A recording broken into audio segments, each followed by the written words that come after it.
दोस्तों, अभी जो बिहार एसएससी सीजीएल हुए हैं डीपी के लिए जाने वाले हैं, तो उनमें एक नोटिस में ये दी गई है कि आपको सबसे पहले जो डीपी को आपको लेके जाना है उसको स्कैन करके अपलोड भी करना है वेबसाइट पे।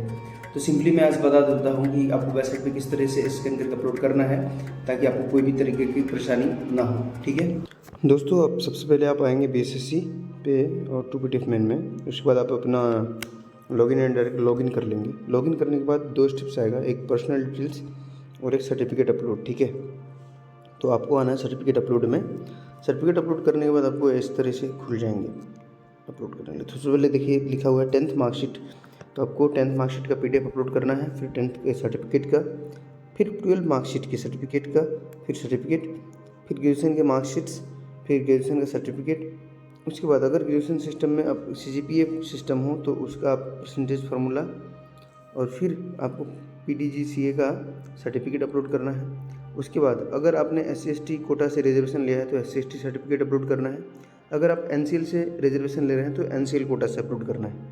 अगर आप EWS से रिजर्वेशन ले रहे हैं तो EWS कोटा को अपलोड करना है। अगर फ्रीडम फाइटर है तो फ्रीडम फाइटर डिसेबिलिटी के सर्टिफिकेट को अपलोड करना है अगर है तो।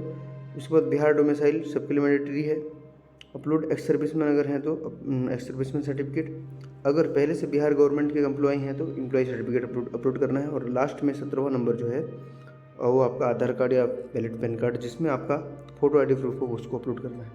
ठीक है, इतना करने के बाद आपको कर देना है लास्टली यहाँ पर सबमिट। तो मैंने कर दिया है, देखिए 10th marksheet certificate, 12 marks certificate, BSc marks provisional. हाँ, बहुत सारे लड़कों का ये भी डाउट है कि मार्कशीट नहीं है तो प्रोविजनल से काम हो जाएगा। उसके बाद अपना NCL के बाद डोमिसाइल के बाद आधार कार्ड। बाकी सबके लिए मैं एलिजिबल नहीं हूँ, तो सबमिट करता हूँ यहाँ पर। Are you sure to upload this PDF changes application will not be allowed. तो आपको ध्यान दे देना है, इससे पहले आप एक बार मिला लीजिए। उसके बाद ओके करना है आपको। ओके जैसे ही करेंगे तो आप नेक्स्ट प्रोसेस होगा। अब इस प्रकार देखिए स्टेप 2 सर्टिफिकेट अपलोड भी कंप्लीट हो गया। अब देखिए आपने जो जो डॉक्यूमेंट्स अपलोड किए हैं वो आप देख सकते हैं। तो यहाँ पर एक चीज़ आपके पास है, रीअपलोड सर्टिफिकेट और फाइनल सबमिट। तो अगर आपने सर्टिफिकेट्स कहीं इधर किसी और में दूसरे का कर दिया हो तो उसको फिर से रीअपलोड कर सकते हैं।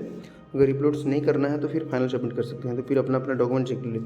10th मार्कशीट चेक करना है तो क्लिक हियर टू चेक करेंगे। तो ये देखिए आपका ये 10th मार्कशीट खुल के आ गया। तो मेरा जैसे 10th का मार्कशीट है ये खुल के आ गया। उस तरह से आप किसी भी चेक कर लीजिए। 10th सर्टिफिकेट चेक करके देखिए। तो 10th सर्टिफिकेट ये हो गया आपका 10th का सर्टिफिकेट।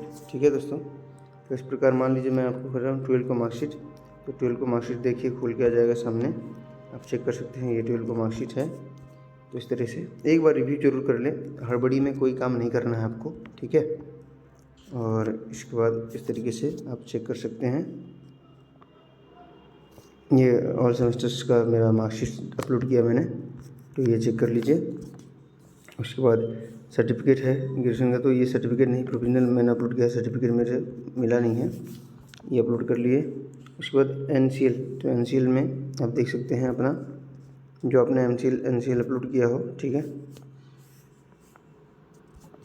और उसके बाद आएंगे तो अब डोमिसाइल देखिए, तो डोमिसाइल को भी आप चेक कर सकते हैं।